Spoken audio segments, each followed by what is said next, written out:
What is up, guys? Today we're going to stick with the whole win your lane theme of videos, and we're going to look at how important potions are early and how you can win what I like to call the potion game. So let me explain what this potion game is basically all about. So in essence, it's pretty simple. You start the game with a fixed number of potions, and once they're gone, you can't heal anymore. Well, that's simple, right? And it's just logical, but why would you actually care? Well, sustain is the key to early lane control. Like, if you lose a trade and you're low health and you can't heal back up, then you're instantly on the back foot and you let the enemy free farm or do whatever they like. This is why I say that the early lane phase is playing the potions minigame. You're basically just trying to make the enemy use their potions while not using yours. Now again, I use this example a lot, but when I coach people, this is the first thing that I ever teach them. Honestly, we go into a custom game and this is the first thing I show them. In my opinion, it's the key to the lane phase, and if you don't manage your potions properly, then everything else becomes harder, even if you're great mechanically.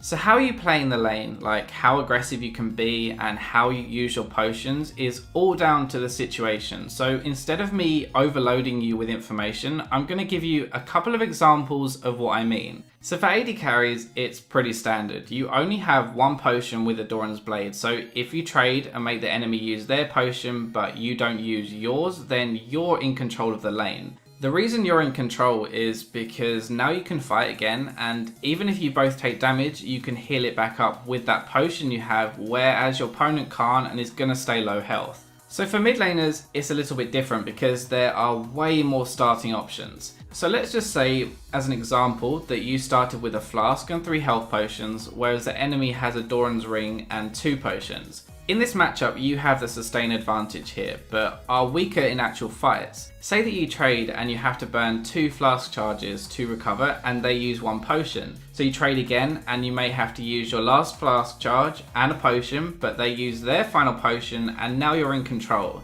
You still have 2 potions left, and so when you trade now, they can't recover and they either have to base or just farm under the turret. So finally, let's look at top lane, and again, this can vary much like mid lane, but a common example is you start cloth 5 and your opponent starts Doran's Blade. Now they only have 1 potion here, so even if you trade and you end up using 2 or even 3 potions to recover, you've made them use their only potion. Now when you trade, you have potions to heal back up, and they don't, so they'll have to base and TP to farm, or they'll have to farm under their turret and let you push. You'll notice with the top and mid examples that I'm assuming you're losing more health than your opponents, and that's because number 1, they have a better combat item than you do, and number 2, you may not take the perfect trade because you are trying to burn their potion. What I mean by the second point is that the mismatch in number of potions means that you can take trades that you lose because you have more sustain basically.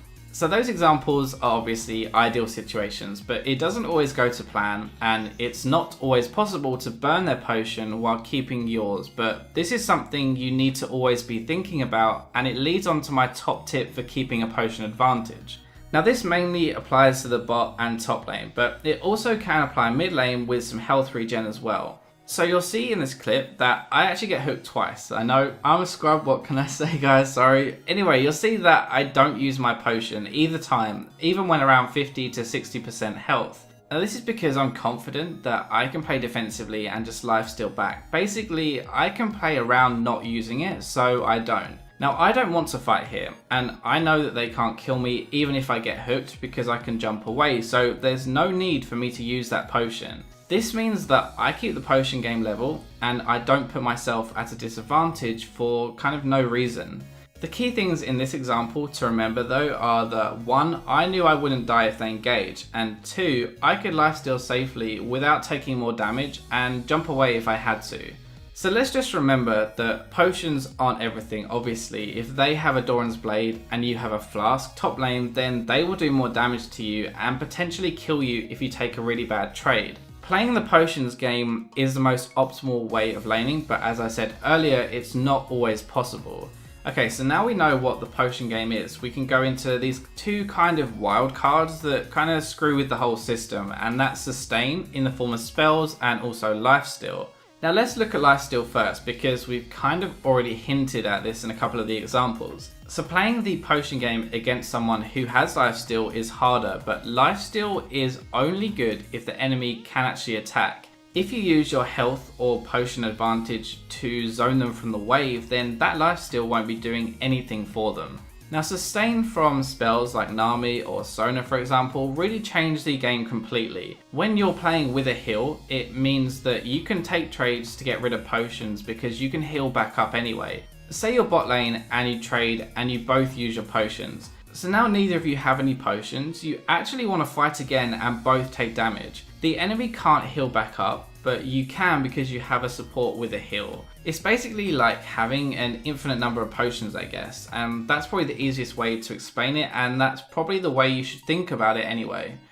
So to sum up what I've covered then, the potion game wins your lane early. It depends entirely on what you and they have bought first. Look at how many potions they have and work out how many of yours you can afford to use to get rid of them. Now lifesteal is only good if they attack, and finally any champion that has a heal basically wins the game.